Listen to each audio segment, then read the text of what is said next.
I will also state that the function room gives me a really intense feeling of dread, and even speaking / writing about it now gives me goosebumps. That place feels evil.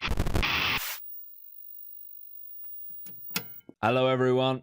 Welcome back to the Drip Podcast. This is the podcast where we talk about the paranormal, we talk about conspiracy, we talk about true crime, we talk about all those good things. Today it's me, Lozzie, and Scott, and we're delving into your emails. This is where you guys out there send in your paranormal experiences, and we appreciate them.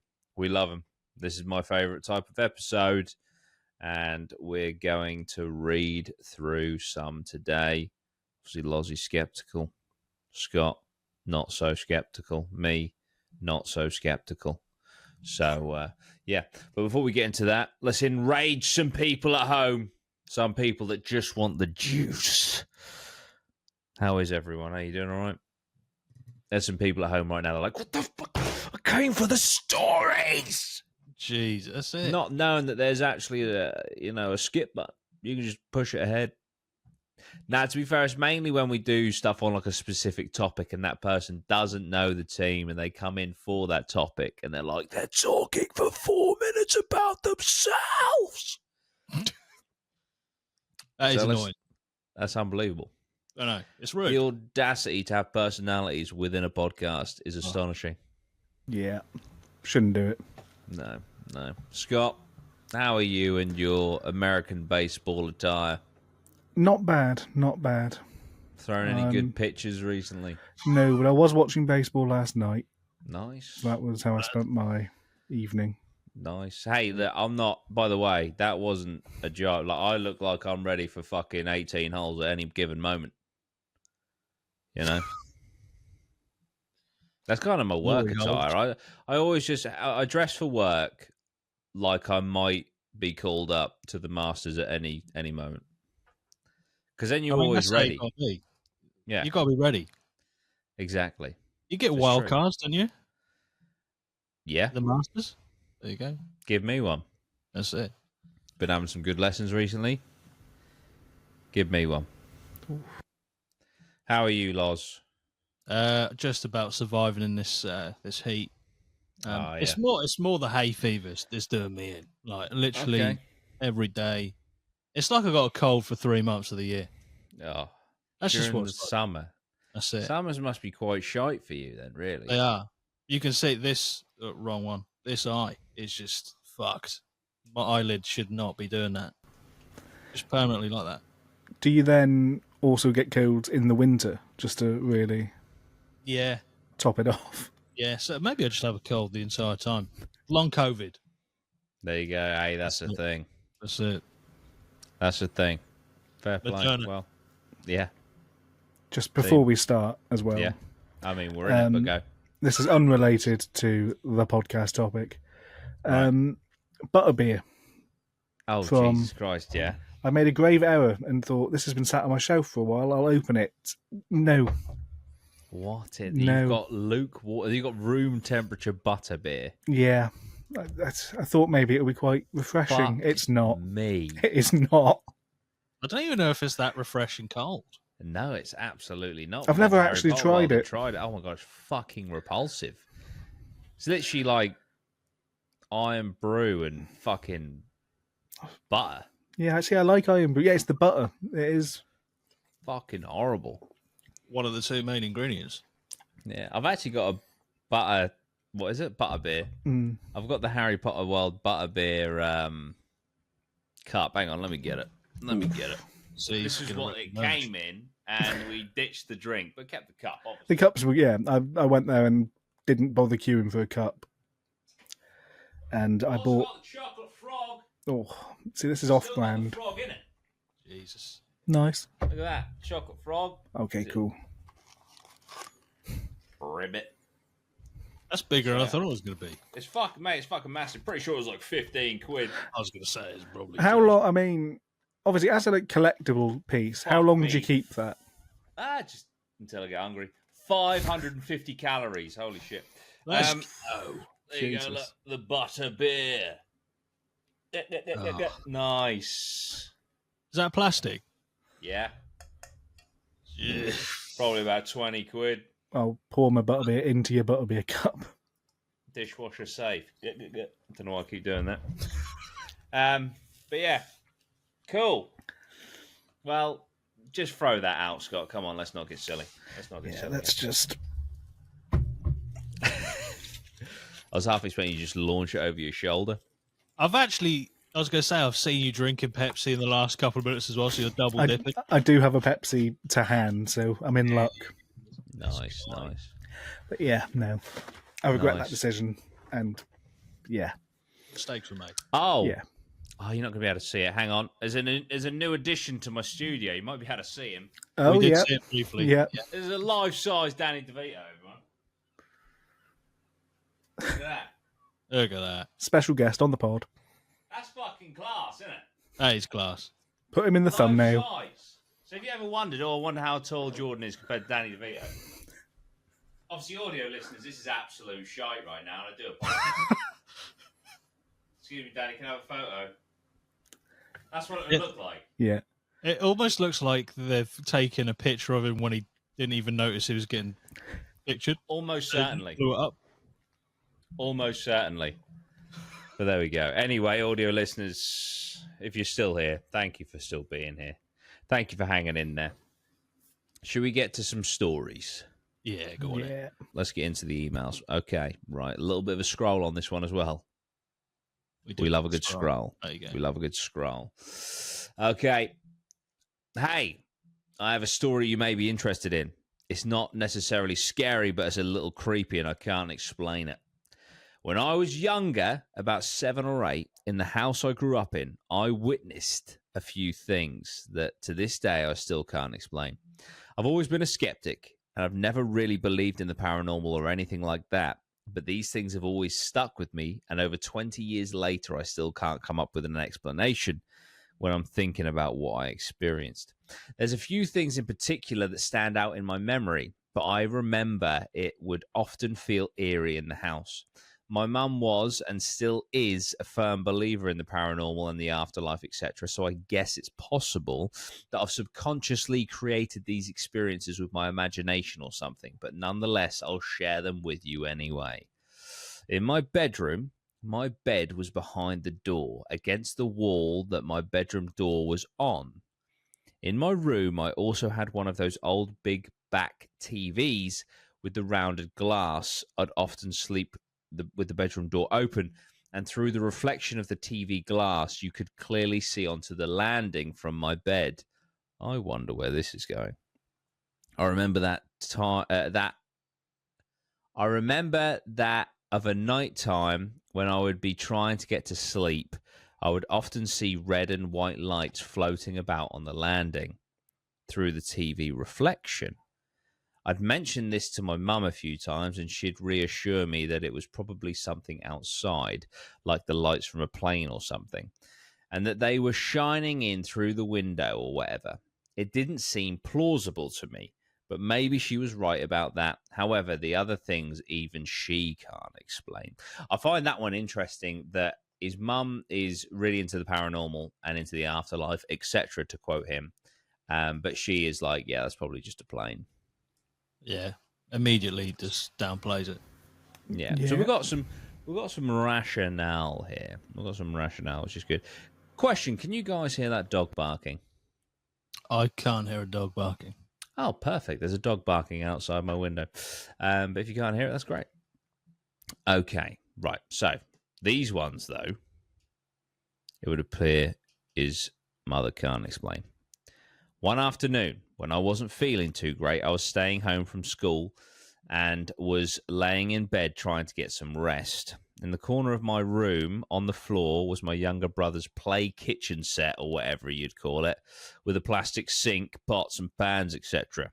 At some point in the afternoon, I was woken by one of the legs of the kitchen set landing on the bed next to me. I was a bit disorientated, as I'd just woken up, but as I looked over to where the kitchen set was, I could clearly see there was a leg missing from it, and it had half fallen over.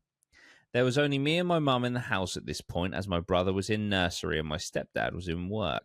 I was obviously scared at this point, so I rushed downstairs to tell mum what had just happened, and she just put it down to my imagination because I wasn't feeling too good or whatever. She took me back to bed and sat with me until I fell back to sleep. About an hour or so later, I woke up again, more peacefully this time, as I'd just woken from a pleasant dream. In this dream, I was chatting to a young boy who looked to be a similar age to myself. He was sat on my windowsill at the foot of my bed, and he was just sat there talking. I can't remember everything we talked about, but he seemed friendly and like he was just trying to cheer me up. I remember asking him who he was, and he told me we had the same name. We didn't. My name is Joshua, and he told me that his name was Nathan. Claimed that he was my cousin, but that I didn't know him. When I woke up, I realized this was just a dream. But when I looked at my window where he would have been sat, I seen that my curtain was curved in and against the windowsill, as though someone had been sat there. I then started to feel a little more uncomfortable and confused, so I went downstairs again to explain to my mum about this dream. I was expecting her to tell me it was just a dream or something, but she actually seemed interested and asked me what the boy's name was. When I told her that his name was Nathan, she looked really shocked and a bit creeped out. I asked her what was wrong. Then she explained to me that she'd had a nephew named Nathan that had sadly died as a baby at just a few weeks old. And not only that, she told me that my auntie had asked her for permission to name him after me when he was born. So his full name was Nathan Joshua Brennan. To this day, I still don't believe in the paranormal. There's got to be some sort of explanation, maybe to do with my subconscious creating these situations or something, but I still vividly remember these things happening and they'll stick with me forever. Thank you for reading, Joshua Brennan. I mean, that is fucking insane. That's a bit spicy. That's... So, like, the obvious thing would be, so he knew beforehand that he had a cousin called Nathan. Yeah. Nathan Joshua Brennan, who died. But it would appear from his mum's reaction to him that he was never informed of that. Could he have overheard it? Possibly. Is it something that they'd... I don't know. Because I guess that's what he's getting at with, like, his subconscious kind of, you know... taking in that information, but it's a bit weird. And also prior to that, a kid's toy kind of being fucked with and collapsing. I read it as collapsing onto his bed, like the leg gave way, which obviously could just be, you know, wear and tear. But that's an odd one. It's like when, you know, you hear those stories of like toddlers that describe to a T some random person from like the 1920s and how they died and stuff, claiming that they were like the reincarnation or whatever. And then the parents look up what their kid's talking about, and it's like, how on earth would you have known all that information? Yeah. What do you think about it gives that? a little bit of weight behind the story because it seems like the mother, for the previous two occasions, kind of downplayed what had happened. Yeah. And gave a logical answer as what it could be. So I suppose it kind of adds a little bit of genuine factor to it, I guess. She's not just like gassing up anything that happens. No. Yeah. What do you think, Scott? I don't know. It's weird because, like you say, it's the combination of the curtain being physically moved as though someone has sat in the windowsill, which kind of obviously implies that it wasn't a dream. So it's not just like someone visiting him in a dream. It's that something physically happened as well. And yeah, obviously the name thing is weird. Absolutely. Especially because that's obviously not something he, by the sounds of it, knew. No, and not it wasn't just the Nathan part. It was him saying he had the kid in the dream saying he had the same name, and then it turning out that he had his middle name. Yeah. Yeah, It's like a multi-layered. yeah. It reveal. wasn't even like the first name. I mean, Yeah. if you think the chances of him having a cousin who he didn't know about sharing a name with him, Yeah. that's already like quite a rare, or let's say large odds on that. I mean, yeah, because as they say, even if he knew he had the cousin, I don't think I could tell you the middle names of any of my cousins. Whoa. Jesus, The families ripped apart just like that. That's it, just like that. Like, it's just not something that I think is as common I know knowledge. what you mean. Yeah, yeah. So if it's weird. Yeah, weird. It's a very weird occurrence. This one. The chances are just fucking nigh on impossible, in my opinion. Yeah, I do like the fact that they did give the two stories beforehand to give some context to how both themselves and their mother deal with the paranormal stuff, occurrences. And also, I think it's worth noting at the end of it, Joshua literally says, and he put in block capitals the word "still." I still don't believe in the paranormal. So it's like, this has happened to me. Fuck knows what it was. But I vividly remember these things happening, and they'll stick with me forever. The logical explanation I can think of would be, I don't know, your auntie came round and she was maybe brought up the tragedy of the loss of the cousin or nephew, son. Years later, you've like taken that on board, but maybe you weren't like paying attention, but it's gone in, and then it's regurgitated in your mind as a dream. Yeah, that's the logical explanation. The paranormal explanation is that your deceased cousin came to visit you. Yeah, those are the two. Even with that, though, as well, it being a dream again, the curtain was still physically. Yeah. You know, that's a weird one. Yeah. The curtain is odd, as though someone had sat in it, which is. Yeah. I suppose that could have been a family member coming into the room and like maybe tidying up something. Yeah, or, cat, your pet. You don't know. Yeah, true. Yeah, but yeah. Well, Joshua, thank you very, very much for that story. I kind of knew where it was going because of the subject line "ghost cousin," but I didn't reveal that to the audience. Well, that was very well played. There you go. Extreme, just batten down the hatches. You didn't let that one go, mate. Cool as a cucumber. No one saw it coming, and I was going to make sure of it. Right, here we go. Hello, Duty and the team. Before I start, I'd like to say that I've been a massive fan of yours since the happy hour days, and your content helped me a lot during lockdown, so thank you. You're absolutely welcome, dude. Oh, nearly said your name. Go on to the next line. If you could keep me anonymous now, that would be appreciated. For now. Implies there's going to be a big reveal at some point. Yeah. Now to the story. I worked at a it's always the people that work places. Fair play. Yeah. I worked at a hotel in Huddersfield for the best part of 9 years. During that time, I personally experienced a lot of weird and unexplainable things, from seeing faces in the corner of my eye when nobody else is there, to hearing voices that sounded like my boss/auntie, even though she wasn't in the room, and a pencil flying off the bar top twice, and a lot more. I'll start with a pencil story. As for me personally, it is the most convincing thing that has ever happened to me in terms of believing in the paranormal. I will also state that the function room, where 90% of the weird shit that has happened to me has gone on, gives me a really intense feeling of dread. And even speaking/writing about it now gives me goosebumps.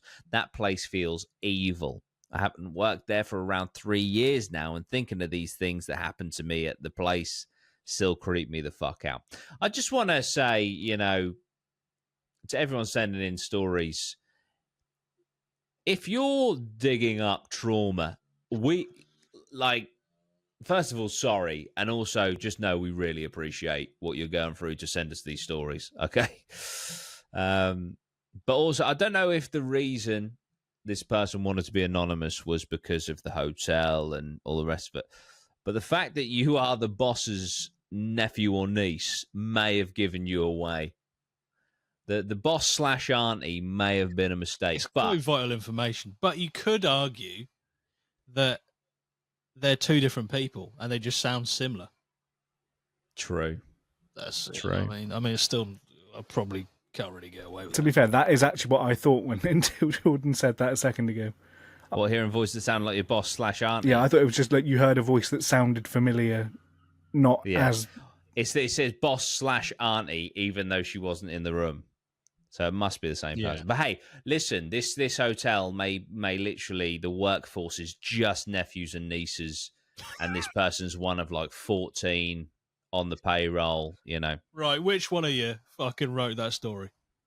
Yeah. 4 of them left 3 years ago. Fuck. Okay. Function room fucks this person up, yeah? This took place in the function room, a separate bit of building away from the hotel, but above the restaurant. As part of my job, I had to clear down from corporate meetings, etc., meaning all tea and coffee and buffet things had to be cleared away, ready to set up for the next day. On this day, I was alone up there, clearing down at roughly 6 to 9 p.m. As we had nothing on the next day, everything had to be cleared down completely. In the function room, there is a big main room and a bar area. The bar area obviously has a bar there which leads through into the kitchen. I had left some of the pencils and pads of paper on the edge of the bar on the way into the kitchen. I knew full well that I hadn't left them hanging over the edge of the bar, and as I walked past, I heard one of the pencils drop down on the floor. Now, I know you'll be rationalizing it. The breeze of me walking past made it move, or the pencil wasn't away from the edge enough and was rolling already. Neither are true. The pencils were resting on the pads of paper against an ice bucket, about 30 centimeters away from the edge. When this happened, I felt like there was someone or something watching me. I got the most unsettling feeling and had goosebumps all over my body. I tried to think of ways it could have happened and managed to convince myself that I'd somehow knocked it off without noticing. I then picked the pencil up and put it further back, making sure there was no way that it could move, and said, right, okay, if I didn't knock this pencil off and there's someone or something here with me right now, can you do it again before I go? I then left the bar and went to clear the rest of the stuff up from the meeting. This time at a much quicker pace. Around 5 minutes had passed and I was walking through the bar into the kitchen again. This time the bar felt cold, a lot colder than the rest of the room. As I walked through the bar and was entering the kitchen, I heard a pencil hit the wall and drop to the floor. When I say I shit myself, I fucking shit myself. Brackets, not literally.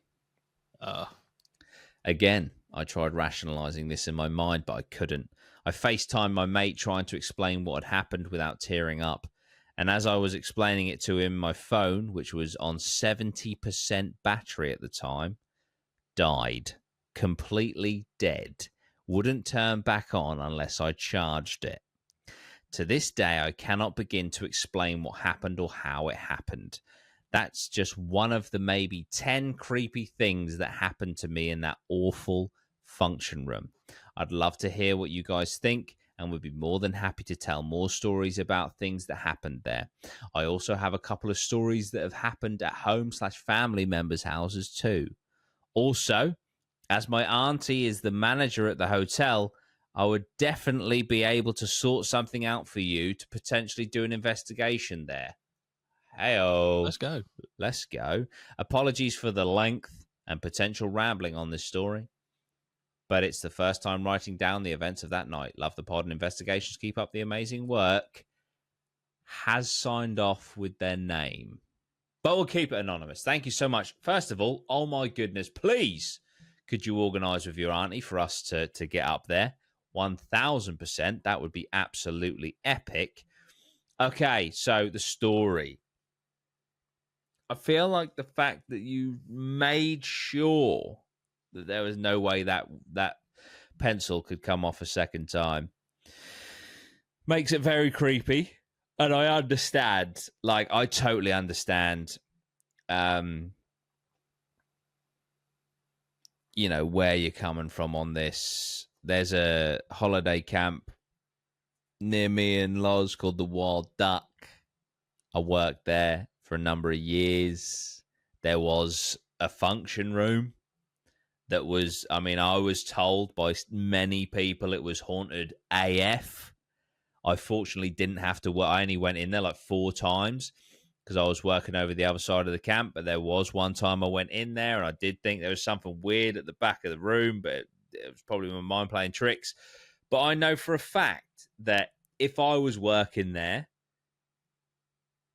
when I was working there, if I was working in there and something weird happened, I would absolutely shit my pants because, you know, not only is there the possibility of it being true, but I'm sure, like with this place, like at the Wild Duck, when stories get passed on and you get told by so many people, oh my God, don't go in there because it's fucking haunted, or you might see things, it does add to it, you know, in your mind. I'm not saying that this didn't happen or anything, but I'm saying, like, I understand, like, the aura of a haunted location. Yeah, it like logically makes you more on edge. Yeah. So if a pencil rolls off, things, yeah, you're looking for things or listening for things, yeah, more than you necessarily would have done had you not known, I guess. Yeah, and like the pencil rolls off, and in your mind you're like, "There's no fucking way that could have rolled off the edge." That will just send a chill down your spine, won't it? You know, one of the things I thought potentially. Is it someone hiding behind the bar fucking with you? Playing a little prank? Maybe. Possibly. I hate to do it, but obviously, you know, you send your stories in and we're always going to discuss them, you know, try and figure out what could have happened in a logical sense. I understand that the bar, that the pencils weren't at the edge of the bar and they're on the pad and stuff. Was the bar flat? Was there a little bit of a gradient? Yeah. If not, and it did just fall off twice, then yeah, that is absolutely fucked, to be fair. Also, if we're going to be like really pernickety about it, what was the pencil like? Was it just a spherical pencil or cylinder, or was it had like the hexagonal? Yes, it. Because that's gonna. Would it have a when smooth that's rested, roll? that wouldn't. Yeah. Absolute props to, even though you've already said you've shat yourself, not literally, but you've then called out the entity and like, do it again. Again. I don't believe you exist. Do it again. Yeah, it's pretty wild. And it sounds then carried on your work. You got the job done. Exactly. Just carried on as if, you know, you hadn't got like a demon just going eating a pencil around the fat bar. Yeah. Yeah. No, absolutely. Props to you. Definitely send in the rest of your stories, please, please, please. And definitely get us in contact with your auntie. That would be absolutely amazing. That would be fantastic. If your, you know, relationship is still all right after this story. Obviously. True. We kept you anonymous. That's it. If that's the reason you want us to be anonymous. But yeah, no, thank you so much for sending in the story. Absolutely loved it. I've nearly finished it. I've been listening to it for ages. You're not still listening to it? Yeah, to the Shining audiobook. And it kind of gave me Shining vibes. When did you start? Probably about 1.5 years ago. I mean, it's 55 hours long. Oh, okay. I think. Did I just make that up? I think it's 55 chapters. I think that's what you told me. It's definitely 50. He's listening to it on like 0.25 speed. Hang on. Let me just hang on. I mean, I know I'm on like chapter like 52. Hang on. The Shining audiobook length. 15 hours and 49 minutes. Okay. That's not as impressive anymore. It's not. Let me chapters. How many chapters have we got? 4. It's not going to tell me. So there we go. All right, but yeah. So listen, it was giving me Shining vibes, which is a massive, massive compliment, I'd say. 58 chapters. 58. There we go. I'm close. I'm close. I mean, spoilers for The Shining, but fucking hell. Jack Torrance is now going around trying to kill his wife and kids. So we're getting there. We're getting there, you know? Spoilers. I mean, I've not seen the film, but... How have you Because not... I don't do horror movies. Why? I'm just not a horror movie fan. You'll actively go into Yeah, I know. paranormal investigations. I know. Hit it. But having heard like 2 random chapters of The Shining in your car, it does sound quite... It's very tense, I think. Like, there was just a lot of dark buildings and... Yeah, it was very trippy. This is a very dark story. And yeah, it's just I just recommend it. I mean, the book's pretty fucking thick. So's it. It is like fucking like that. It's fucking... But yeah, check them out. Not seen that I either. love audiobooks, man. I love audiobooks. Right. Here we go. Right, okay. I don't know about Anonymous, so we'll just roll with it. Hi, Jordan. I'm a big fan of you and your team. I'd really appreciate you. Now, listen, I know. No, I know. No. It's all right, he said it. He said it, or they said it. One of the Hang on, good wait. ones. So there's then another email, right? Immediately after. So this person sent 2 emails, right? This person sent 2 emails. The next email, I nearly didn't read that long because I know, listen, I'm only joking. we're all a team here. I think this one actually just carries on from the last. I'm not quite sure. Hang on, what's going on here? Say hello, Jordan. Just carrying on from my previous May have email. been the next.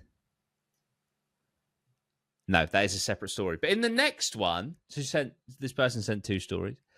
Hey guys, I'm a big fan. What about mine? Oh, that's it. Oh, that's it. I'm joking. The gender politics. God damn it. Well, this one, she says, hi. Oh, hey. Anonymous. Hi, Jordan. I'm a big fan of you and your team. I'd really appreciate you reading this. This never really happened. Oh, hang on. Right, okay. As you can see, I don't proofread this. Fuck it, we're going with this. Never I know I happened. did say, didn't I say this? If you want to write a scary story, did I say that? I don't know. Let's pretend you did. There Let's we go for it. I don't know if I was supposed to read that bit. Hi, Jordan, I'm a big fan of you and your team. I would really appreciate you reading this. This never really happened. I just wanted to write something as I was bored. Lol. I hope you enjoy. Much love. Okay, Let's go. Okay, here we go. The thought... I don't know why I went so high. The thought of having sleep paralysis... Now I'm like Christopher Walken.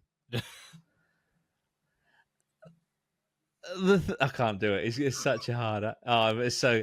The thought of having sleep paralysis... No, shit. But you know what I'm getting at. Not the cadence, right? Yeah. Or the cadence, whatever. The thought of having sleep paralysis... The thought was there. You had the thought I love nailed. people that do... I would love to be able to do... I might work on it. I'd love to be able to do a Christopher Walken act. I think that's one of the... When people do accents, the top 2 for me... Christopher Walken and Donald Trump. They're just the funniest fucking Morgan accents Freeman's to got do. to be up there. Morgan Freeman. Bit niche. That's it. Andy Dufresne. The thought of having sleep paralysis terrifies me, so you can imagine how I felt when this happened to me. We're in story mode here. I just love this. I shouldn't have read out the subject line, should I? Probably not. This never really happened. Next line. How I felt when this happened to me. Right, let's lock in. It was a normal day, and I was doing my normal day-to-day things, like taking my dog for a walk, making my dinner, showering, etc. It came close to 9 p.m. as I was just finishing up my snack I had made beforehand. I jumped in the bed covers. I jumped in bed, covers over me, exhausted, took a deep breath and drifted into a deep sleep. It was about 3 a.m. when I began to hear the soft tapping noise of water dripping. I didn't think much of it, as I thought it may have just been the tap. 5 minutes passed, it was still happening, and then 10, 15, 20. This is when I decided to get up and go see what it was. I froze. I couldn't move a muscle. Was I dreaming? I have got to be dreaming, I thought to myself as I tried to lift my arm to reach my phone. In desperation, I tried and tried and tried again, but nothing. I was completely paralyzed. Then I saw it, the small childlike figure standing at my door. It was just stood there staring at me. I pretended it wasn't there, but the pressure was just too much. I tried to move and yet again failed. My legs felt like they were strapped to the bed, preventing me from seeking any sort of help. My head too. I couldn't move a single muscle, and this whole time I never took my eyes off the figure. The longer I looked, the closer it got. Its wet feet dripping, dragging across the floor like wet flannels. Then I woke up. The whole thing was a wicked dream. Sorry, I shouldn't have said flannels like that. I shouldn't have said that. It just took me by surprise that I love a flannel. There you go. And I kind of, that's a good descriptor. Dripping wet feet dragging across like wet flannel. Like I can imagine a soggy flannel, just like, you know what I mean? That's the feet. Then I woke up. The whole thing was just a wicked dream. A dream I'd never forget. A dream I wish I would have never had. Because to my horror, as I sat bolt upright, gathering my thoughts from the horrible night, I had noticed something. Wet, slimy footprints pasted across my bedroom floor. I was in utter shock. I wasn't experiencing sleep paralysis at all. What I saw was a real paranormal being. The word got around, and soon enough, everybody in my neighborhood knew about my experience that night. Some say it was a lost little boy looking for a home. Others say it was in my imagination, and most say it was a demon. Legend has it that a few streets from my house is an old lake. The lake had been abandoned for decades as a terrible incident happened there in the late 70s. They say a group of friends were playing by the side of the lake when suddenly one of the boys fell in and drowned to his death. A week later, the police found his body and as it had resurfaced from the watery depths of the lake. It hasn't been open and able to be accessed since. I truly believe the thing that I saw that night was the ghost of the boy looking for vengeance, looking who to drag into his watery grave with him. And what scares me the most is the fact that if I didn't wake up, I may have been the next. There we go. Nice. Okay. I like it. I can imagine that as like a cool horror short. Yeah. Yeah, I think the sound effects on the wet flannel feet walking across the floor, sliding across the floor, would sound quite cool. Absolutely. Let's not focus on the flannels too much. I know that I brought it up, but no, I like the reveal that the wet footprints were still there. That's the sort of like the clincher, that I can see. All this happens, and then you get the oh, it's just a dream, thank God, and then boom, you see the footprints. Yeah, it's like, to be honest, I think with the horror short, I'd leave it there. Yeah. But obviously if we're going into more of a TV series or a full feature film, you're going to need more lore, which is where we go to with the lake and stuff. But I like it a lot. If you'd like to try out a horror story, see if you can spook us, send it in. Thank you so much for sending that in. I feel like from that story, obviously because we now know from the start that it didn't happen, I feel like a child walking into the room is an unbeatable foe, because what you're going to do, you're not going to just drop kick a child, because it might be a child and not a demon. So what the kind of a checkmate, really, isn't it? I confidently will say that if a child walks into my room in the middle of the night, it is getting drop kicked. There we go. There is no way a child has infiltrated my house, bypassed my locks. What about if, I don't know, you'd accidentally left your front door unlocked? Intruder. Kid has just escaped from being like trafficked or some shit. Intruder. Running to the first door they find. It's your door. They run up. Please help me. I've just escaped. They've escaped possible abuse and they just get absolutely twatted by Listen, I'll help them afterwards once I've worked out, once I've got over the initial intrusion. Once the drop kick is complete. Yeah, once they're on the floor and I'm recovering from drop kicking, because it'll take me half hour to get up, I think, after that. Might take them half an hour to get up as well. Let's hope they're not limp. That's it. Otherwise, you've got a murder charge. Well, intrusion. Oh dear, that's it. Self-defense. He was 6, Your Honour. He was standing ominously in the fucking corridor, Your Honour. Yeah. His eyes were glowing red. Were they? No, but it seemed like they were. Yeah. Right.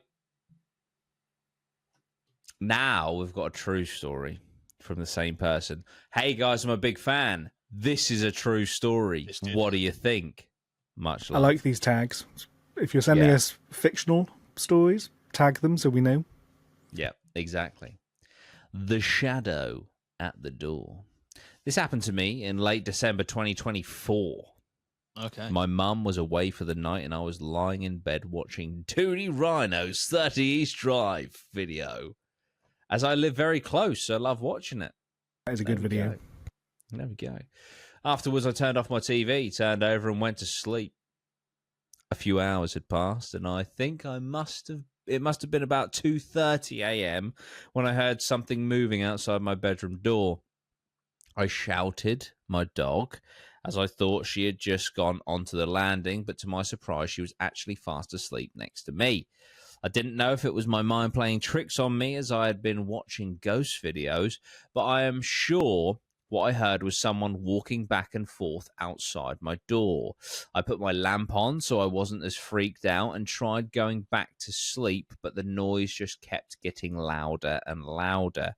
I looked back at my door in confusion and then I saw it. A tall dark shadow standing in the crack of my door.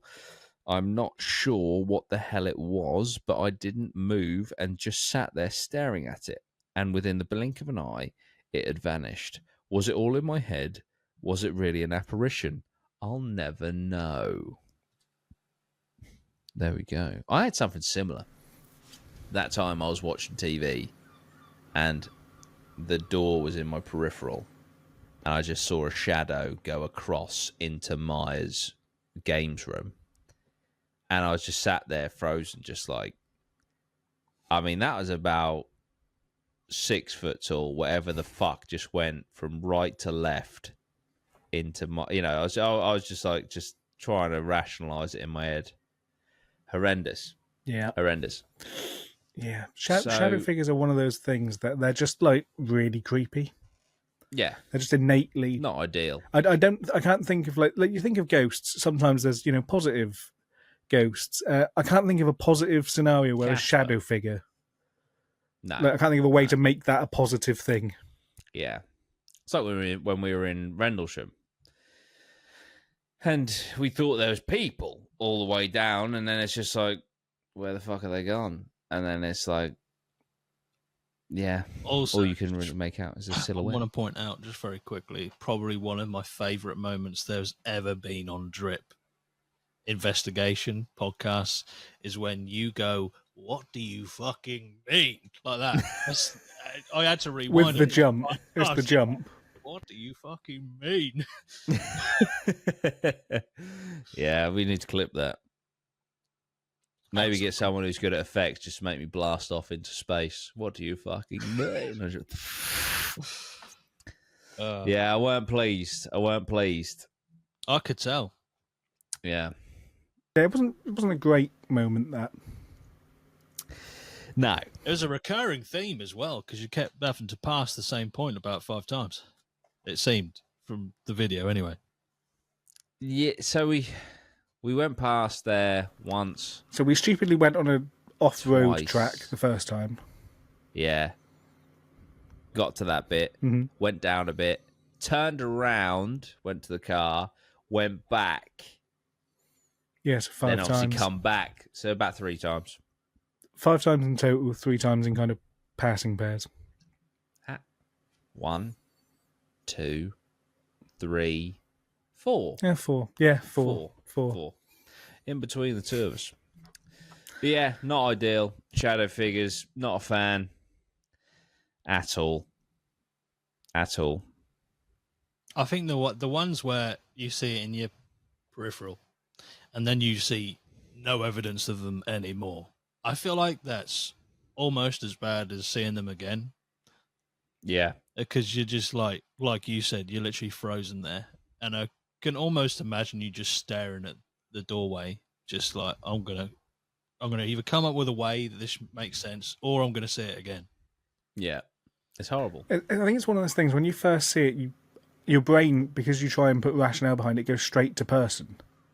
Yeah. So, like, I saw a shadow figure in my house years ago, and my first thought was it was my dad walking up the stairs, and it wasn't. Yeah. Wasn't that you and your mum both saw it, Yeah, didn't we you? both saw it at Yeah. the same time. Yeah. Jeez. It's fucking wild. Yeah, and we both started talking to my dad, and there was no reply. Then we shouted him, and he was at the bottom of the stairs, going, "What do you want?" I was like, so that wasn't you. That's a problem. Yeah. But like that's was, horrible. I think I was about 11. That was like I refused to go into my room by myself because that's where it went. And it's not left. That's It it. could still be in here. there. Could still be here. It's still in there. It's still in there.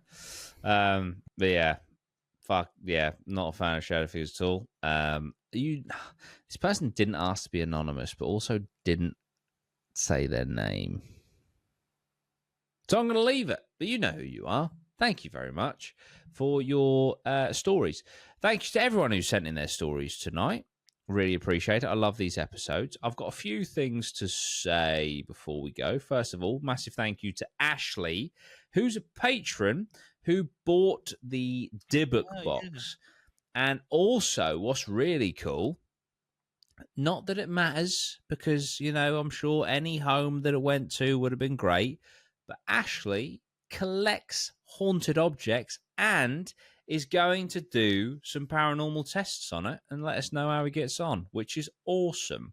Nice. So, yeah, we've also, or Scott has politely asked him not to create a voodoo doll with his lock of hair, but that would be hilarious. But don't do it. It would. Don't do it. Don't. But that would be hilarious. It would be hilarious. But don't. Please. If you're going to do it, at least do something interesting with the voodoo doll afterwards. So take that how you will. There you go. Now, speaking of dolls, this is more for the visual people. Obviously, you know, the Dybbuk box was a great success, and it's just a cool kind of like collector-y kind of do not open kind of item. So I would like to make another Dybbuk box, but I'd also like to make a haunted doll. Now, my nanny has collected dolls her entire life, which blows my mind because they're fucking creepy. She's downsizing. She's wanting to get rid of some. So I was like, I'll have one. And these are actually really nice dolls. And when they were purchased, like in the 90s or 80s or whenever they were purchased, they were actually quite expensive. But anyway, I'm going to show you the vessel that we're going to be taking to the next investigation. 1 second. Vessel's a good word. Yes. I like that word. It's what all the good adverts. He's lost the vessel. The vessel's run off. It's gone. Turns out it's already haunted. It's legged it. It's standing behind him. It's got its own little bear. Did you say bear? I think so. I think he said bear. It's got a hairnet on it, which we'll take off. Oh, it has got a bear. Look at this. Is that not scary? Is it, I like the fact the hairnet's kind of just... Bear. Yeah, that is... No, that's cool. I like the bear. Yeah, you have to take the hairnet off. But yeah, so we're going to be inviting vessels into... That is terrifying. Yeah. Inviting ghosts and stuff into this. Does it have a name as of yet? So, well, apparently the actual model itself is called Bianca. Oh. Don't know why. I thought you were going to say Beelzebub. But yeah, so this will be taken to a few locations. get in the doll, put on eBay for £1. Bosh. Bosh. There you go. There we go. Let me just put that back safely. Let's hope the doll's in the same place when it goes back. Oh, Jesus, could you imagine? So, Gets home to Mars that in the is a living room. plan that we have for the future. If you'd like to support us, support the podcast, support the investigations, head over to Patreon. It's a fun time. We do lots of behind the scenes, early access, all that good stuff. Go there. Check out the Twitch. I'm streaming a lot. Twitch.tv/Duty Rhino. Check out the Etsy Drip Paranormal. Check out the Instagram Drip Paranormal. Check out the Facebook. Although the Facebook is literally what you get here on YouTube, so you don't need to do that. But Instagram's quite cool. Yeah, okay. If you want to send us a story, dutystories@gmail.com. We've got some guests coming as well. What's the guest we've got booked in, Scott? We have Jeff Bellinger. I should know his name. I've interviewed him before. I think it's Bellinger. Who is? So he is the writer and producer of Ghost Adventures. Bosh. He's also a New England tour guide and a New England folklore expert. And he also is kind of just something of a collector of legends. He also went to the Paris catacombs and had a paranormal experience. So nice. The collector of legends. Yeah, That's a hell of a tagline. Yeah, that is kind of a... So will he be able to tell us if it was a fart or a demon growl on Ghost Adventures? He doesn't go for the investigation parts. He's only there for the history at the beginning normally. Right. Okay. No, that's but fair enough. he is friends with them, so he might have some insider knowledge for us. That's so. He knows Zach Bagans. So when he's on the podcast, we will be one person away from Zach Bagans. We'll be talking to someone who has Zach Bagans' phone number. That is There you go. That's insane. I mean, you're 2 people away from that now. That's very true. That is very true. Oh, yeah. That is very true. We've also got 2 others that I still need to email. It's my bad. I've had a very busy week.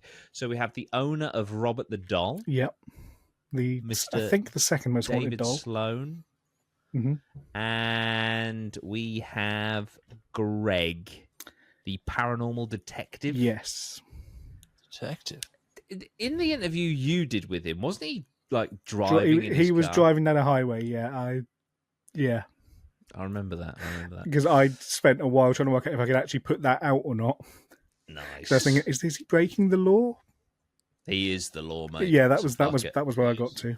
He's an investigator. But yeah, so some cool stuff to look forward to. We'll also hopefully find a guest that lives in England, so we ain't got to deal with the fucking time difference. But we will. We will. Thank you so much. Like, share, subscribe. Give us 5 stars on Spotify. Dribbly, dribbly, dribbly, dribbly, dribbly, dribble. See ya.